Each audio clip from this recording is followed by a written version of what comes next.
Meus amigos, nós estamos recomeçando o nosso trabalho e vamos pedir a Deus que os bons espíritos nos amparem com a bênção de Jesus, para que possamos ter os melhores resultados esse ano, se Deus quiser. Quando nós colocamos a doutrina espírita no nosso coração, adotamos os princípios kardecistas como norma para a nossa vida, então nós passamos, isso é muito comum, a exigir de nós mesmos um comportamento consentâneo com os novos princípios esposados. Aprendemos com a doutrina que não basta louvarmos o Cristo, aplaudirmos o Mestre, divulgar-lhe os ensinamentos. O importante, aprendemos com a doutrina, é vivenciarmos os ensinamentos do Senhor.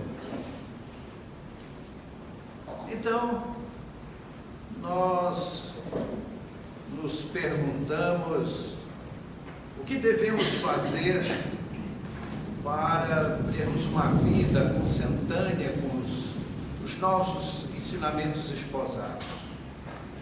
Nós não gostaríamos de ficar nas subjetividades, porque senão nós perdemos o nosso tempo.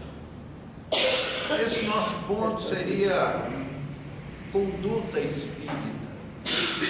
Como em termos práticos nós devemos nos comportar? Se nós não fizermos uma análise objetiva, nós pecaremos no proveito dos nossos esforços. Então, vamos ver se a gente lista um pacote de procedimentos, de conduta, para que nós possamos pôr na prática os ensinamentos do Mestre.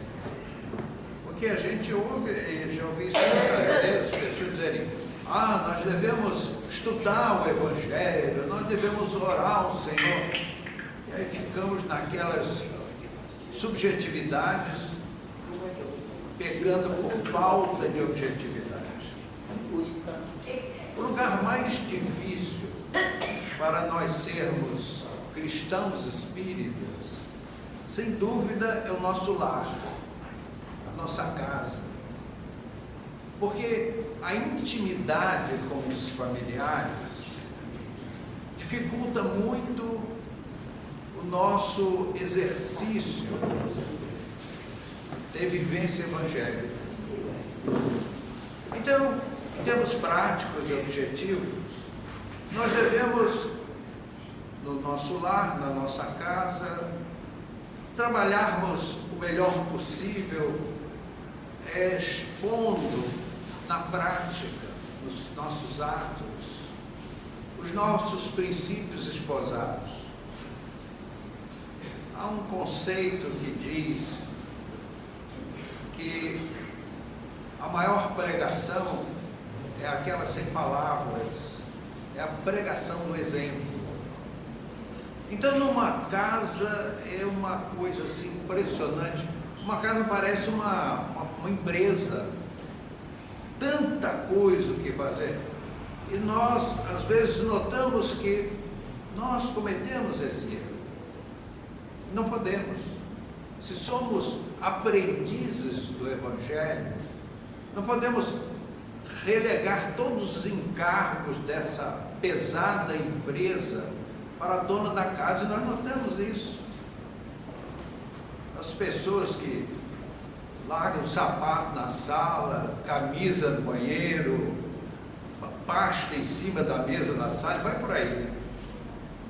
Claro que eu sei que é o caso de vocês, as pessoas assim muito abastadas, as pessoas ricas, possuem assim um pool de serviçais, você entra em casa e eles vão atrás, coletando as nossas coisas, tá? Mas não é o nosso caso, e eu sei que há algumas pessoas aqui, por exceção, que não possuem grandes fortunas, não estão assim com o Bill Gates em termos de saldo médio bancário, né? Longe do JP Morgan. JP Morgan nem sabe que nós existimos, pelo menos no meu caso. Eu sei que não é o caso de vocês. Vocês estão lá do banco de dados da nobre instituição financeira. Então, meus amigos, é no lar que nós retratamos o que aprendemos do Evangelho. Lugar mais difícil, porque os membros da casa nos conhecem intimamente e sabem onde estão as nossas falhas, as nossas deficiências. Então, meus amigos, é justamente nos lugares difíceis que está o mérito de mostrarmos as nossas novas disposições íntimas no estudo do Evangelho. Então, sermos cooperativos, sinceros, honestos, né? Chegar no trabalho de manhã, liga para a esposa: olha, eu saí de casa, eu não estou zangado, não, sabe que eu estava apressado, preocupado, né? Então, meus amigos, o lar é o local mais difícil de exemplificarmos os nossos valores cristãos. Volto a bater na tecla. Muitas as organizações religiosas tradicionais, medievais mesmo, para elas Jesus é um ídolo. Contanto que eu aplauda o Senhor, desça louva minha, maravilha, está tudo resolvido. Meus amigos, o Evangelho é o vademecum da nossa alma, é aquele conjunto de ensinamentos para nós nos transformarmos e aos que nos cercam em direção à vida espiritual superior. Ninguém vai voar com asas alheias. O voo sideral é através das nossas conquistas íntimas, profundas. Então, meus amigos, o lar é um grande desafio. Assisti não faz muito tempo um filme que falava Dormindo com o Inimigo. Não me lembro se o título do filme é exatamente esse, Dormindo com o Inimigo. Eu nunca vi maior verdade. As pessoas dizem: eu não creio que eu já tive uma encarnação, mas sabe porque eu não me lembro? Você não lembra? Então, todo dia dê graças a Deus para você não lembrar. Porque, meus amigos, mesmo nesta vida que nós cometemos erros menores, há alguns que nos constrangem. Nós sentimos: puxa, como é que eu fui fazer aquilo? Uma deselegância, uma descortesia, uma impontualidade nos desconforta. Agora imagine crimes graves cometidos num passado não muito distante. Se deles nos lembrássemos, nós seríamos grandes sofredores. No mundo espiritual, é comum nós ouvirmos expressões de espíritos sofredores, que eles dizem que anseiam voltar para a esfera do esquecimento. O que é a esfera do esquecimento? É a reencarnação. Eles estão tão atormentados, tão sofridos, com recordações nefastas, dolorosas, que pedem, suplicam a bênção do esquecimento. Então a Terra, a reencarnação, eles chamam de esfera do esquecimento. Vamos vocês irem aprendendo, já. Hoje estamos aqui como seres humanos, de carne e osso, né? Mas é pouco tempo, meus amigos. Num futuro muito próximo, estaremos todos nós, toda a equipe aqui, também num salão parecido como esse aqui, só que são salões muito mais belos. Meus amigos, é de beleza assim, paradisíaca. As flores são naturais, os efeitos luminosos, os efeitos fluídicos fluídicos são fantásticos, recheiam a nossa mente. O nosso hipocampo funciona assim, uma maravilha do corpo espiritual. Mas aqui nós somos aqueles seres de carne que parece que vão ficar aqui a longo prazo. Não é verdade? Não se equivoquem. Voltaremos para a pátria do Espírito num futuro muito próximo. Até parece que eu estou orando todo mundo. É isso. No centro espírita, na sociedade espírita a que prestamos a nossa contribuição, primemos pela pontualidade, atenção aos expositores e não confundir preguiça com humildade quando chamado a colaborar. Meus amigos, pela pena do nosso queridíssimo e diletíssimo amigo, ele foi embora, não foi nada, continua por aí, o Chico, ele continua por aí, nos ajudando nas nossas dificuldades. Então, o André Luiz, pela pena magistral, maravilhosa de Chico Xavier, escreveu um livro com esse título que abordamos hoje, que é Conduta Espírita. Eu considero, assim, esse livro um livro de cabeceira. O que o André Luiz fez com Conduta Espírita? Nos ajudar a que nós não fiquemos nas subjetividades. Ele transportou as teses do Evangelho, porque um exemplar do Novo Testamento é escrito com uma linguagem antiga, remota, e às vezes nós temos dificuldade de entendimento. Sem falar daquelas coisinhas que as autoridades religiosas ali colocaram ao longo dos séculos para justificar certos princípios dogmáticos. Então, meus amigos, o André Luiz nos traz essa obra portentosa que é Conduta Espírita, que é assim, de grande objetividade. Mas é um livro com uma quantidade enorme de páginas que nós não poderíamos estudá-lo totalmente. Então, na casa espírita, nos dedicarmos à mediunidade sem quaisquer resquícios de profissionalismo, como nos ensina o Evangelho, dai de graça o que de graça recebestes. Vejam só, meus amigos, é uma falha grave, é um equívoco muito grave recebermos ou pagarmos valores pecuniários por serviços mediúnicos. Então nós vemos pessoas que enveredam por esse caminho e terminam no lamentável domicílio da obsessão. E não só, vivemos à custa de uma atividade profissional decente, elevada, produtiva. Nesse terreno, nós temos uma experiência pessoal. Conhecemos um casal, ele era o presidente do centro e a sua esposa era o médium da casa. Era uma senhora que tinha, assim, uma mediunidade de incorporação, quase que uma perfeição. Nós só faltávamos ver os espíritos através das suas incorporações.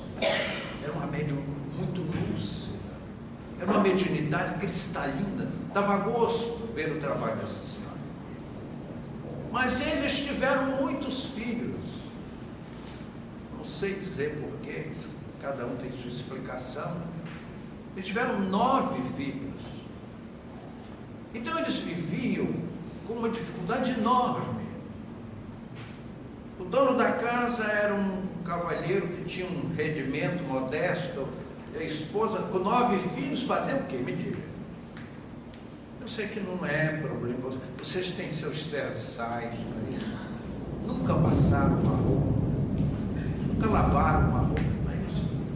Nunca usaram uma vassoura.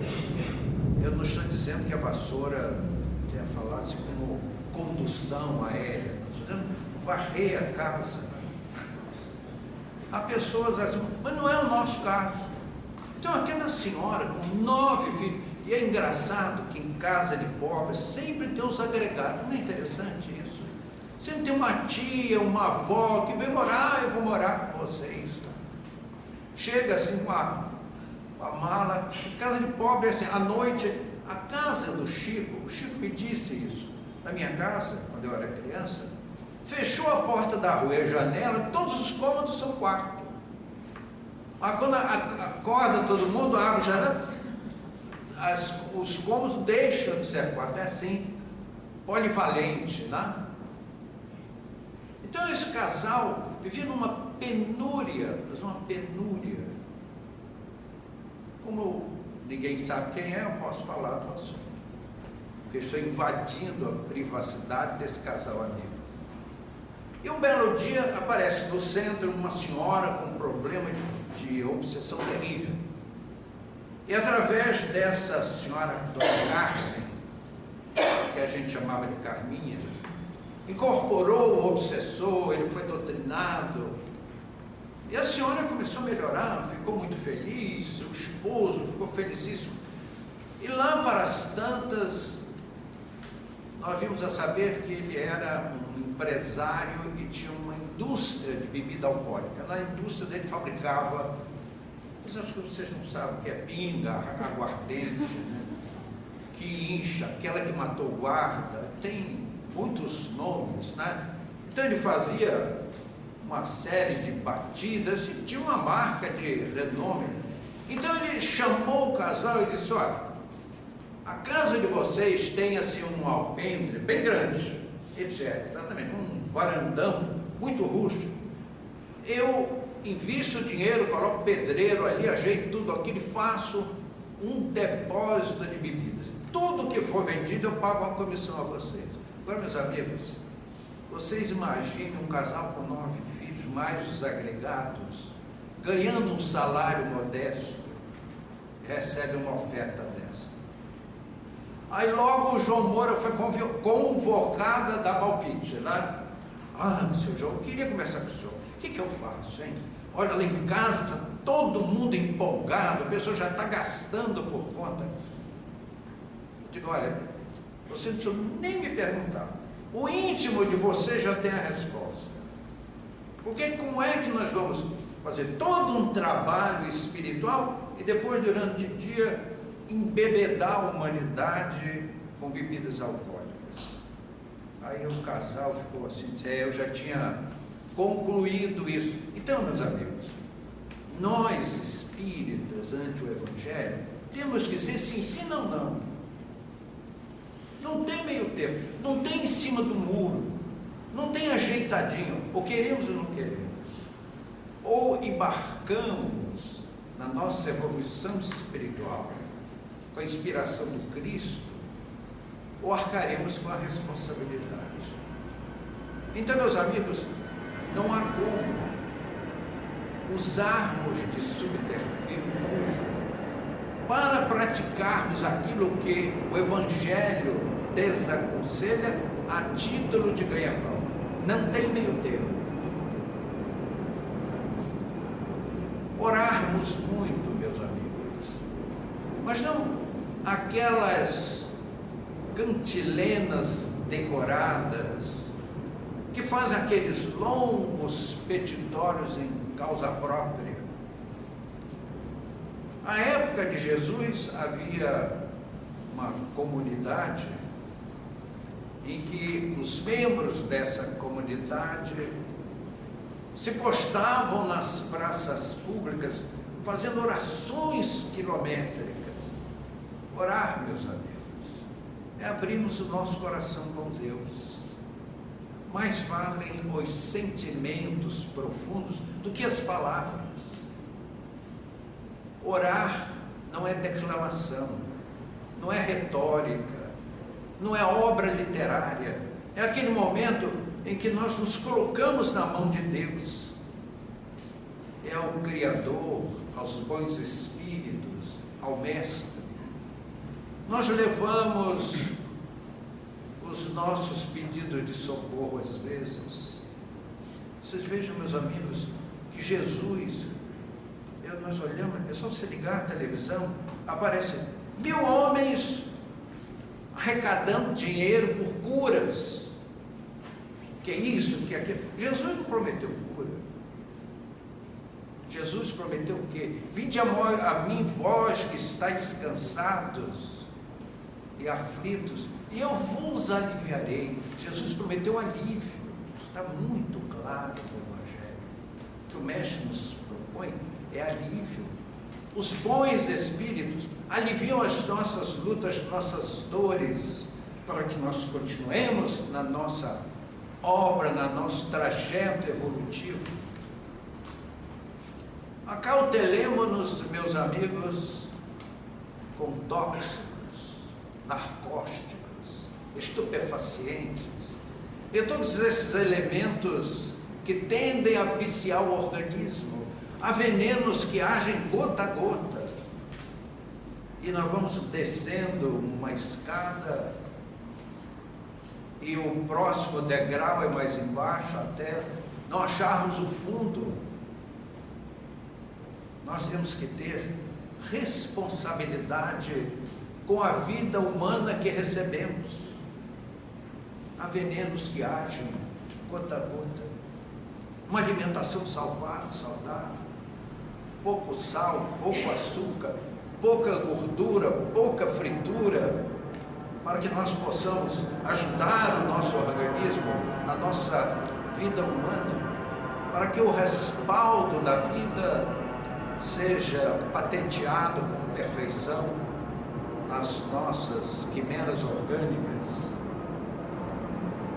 Dedicar alguns minutos diários, minutos que sejam, para compilar os livros espíritas.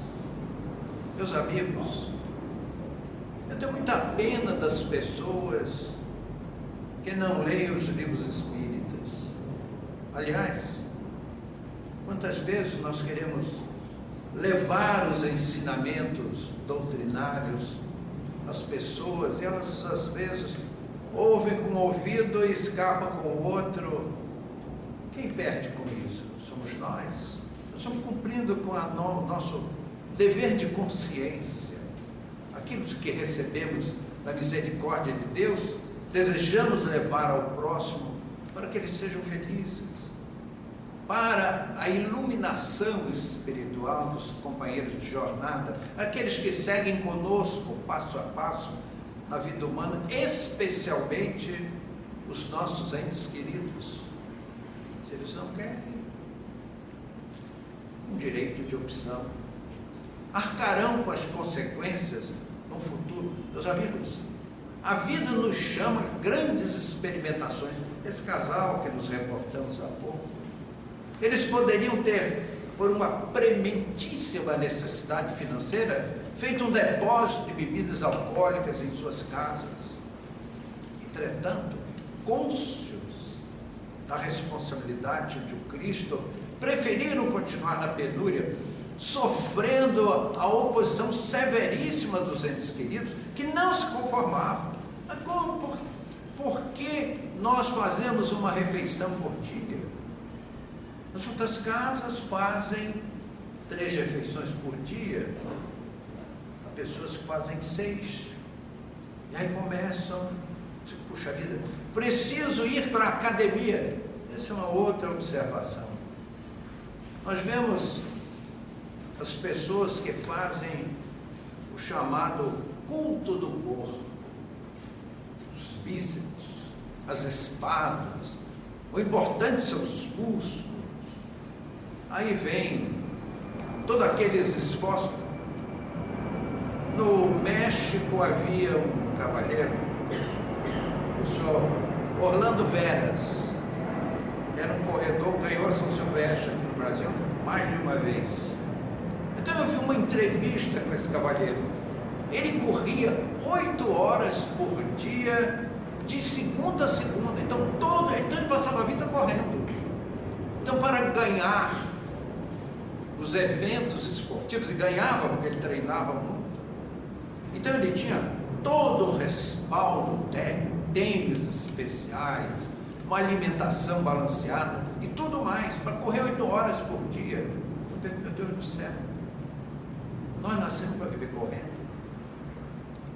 As nossas pernas, eu ainda há pouco atravessei a Avenida Ibirapuera correndo, porque os carros não pensam 2 vezes, né? Eles querem beber o nosso sangue. Então uma corridinha por uma necessidade, tudo bem, faz parte, mas viver para correr. E aí nós vemos o uso de anabolizantes, esteroides e uma série de outros recursos para acumular músculos. Para quê? É aquele narcisismo, né? O indivíduo quer se olhar no espelho e se achar lindo. E aí, meus amigos, não digam que uma pessoa que tem um problema de saúde e que por uma recomendação médica precisa de exercícios, mas nós precisamos ter cuidado com o culto do corpo, vivermos para o físico, comer moderadamente, porque nesse mundo morre-se mais pelo excesso do que pela escassez de alimentos. Nós vemos as pessoas que se entregam à glutonícia, à alimentação imoderada e inadequada, encurtam a vida física, assumindo responsabilidade. Forme a sua biblioteca espírita, meu companheiro. Leia principalmente os livros básicos da codificação kardeciana. Há tantos companheiros espíritas que nunca leram o Livro dos Médiuns, não conhecem a Revista Espírita, que são 12 volumes. Ali está todo o laboratório, todo o histórico da fenomenologia mediúnica, compilado sabiamente por Allan Kardec e a equipe de belos espíritos que orientaram aquele trabalho. Nos funerais, meus amigos, é uma outra experiência que nós espíritas precisamos praticar o Evangelho. Os funerais, de um modo geral, nos assustam. São quadros realmente constrangedores. Mas vamos à superficialidade. O espírita tem que abolir o pêsames. Chegar, meus pêsames. Por que pêsames? Meus amigos, deixar esse mundo está dentro das leis naturais. E as leis naturais são as leis divinas. Então foi o Criador, foi Deus que instituiu a desencarnação. A desencarnação não é um mal, muito ao contrário. A gente olha esse mundo, se assusta um pouco, né? E agora a televisão está massacrando a humanidade, a mídia, dizendo que o mundo vai se acabar em 2012. Eu faço questão de estar aqui com os amigos em fevereiro de 2013, para ver com os amigos o que aconteceu em 2012, porque não vai acontecer nada. Quantas vezes o mundo já se acabou, entre aspas, por esses que vaticinam prodígios extraordinários. Meus amigos, dê uma olhadinha, a Terra, em pleno céu, nós estamos em pleno céu, sabia? Se você for daqui para Marte olhar para a Terra, você vai ver a Terra uma estrela do céu. E não bate em lugar nenhum, não perde a rota, não se equivoca, tudo perfeito. Ah, mas e um terremoto no Haiti? Meus amigos, isso não é aleatório.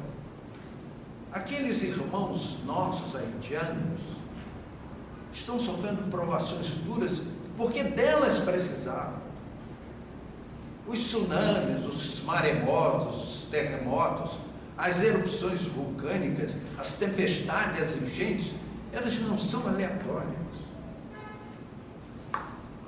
Porque não é possível que uma inteligência que mantém o planeta terrestre girando no cosmos, nós estamos bem perto do Sol relativamente hoje, né? Estamos muito próximos do Sol. Mas daqui a 2, 3 meses vamos começar a nos afastar do Sol para ir lá no fundo e como um estilingue voltarmos. E não perde o caminho. As distâncias, a rotação, a translação, o deslocamento da Terra, correndo atrás do Sol. Porque o Sol não está parado. O Sol está em movimento e nós estamos indo em volta do Sol e acompanhando na sua peregrinação. Os astrônomos criaram subjetivamente, hipoteticamente, um ponto no universo chamado Apex. É nessa direção que vai o Sol e nós vamos alegrinhos atrás dele e não erra. Será que inteligências que plasmaram tudo isso iriam se equivocar com as chuvas, com os terremotos, com os maremotos, com os vulcões? Tudo está dentro de um estudo de perfeição. Nós estamos sendo magnificamente cuidados por inteligências que não podemos imaginar, que velam por nós. E meus amigos, quando a dor nos visita, é porque dela nós precisamos. E as dores não são gigantescas como nós pintamos. Os problemas têm as dimensões que nós damos. Temos as nossas lutas, porque delas precisamos. Porque nós surgimos muito mais amadurecidos, engrandecidos com as lutas do que com as festas. Nós vemos as pessoas que vivem assim do dolce faniente, gozando a vida, são crianças grandes. Mas aquelas pessoas que lutam heroicamente são almas que amadurecem no tempo muito mais rapidamente. Então, meus amigos,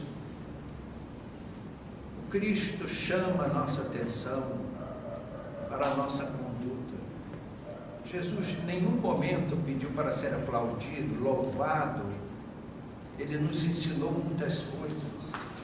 E se o Evangelho não fosse necessário, o Mestre não o teria nos dado. O Evangelho é aquele manual de instruções para a nossa vida, para a nossa caminhada em direção a esse seu sentido espiritual.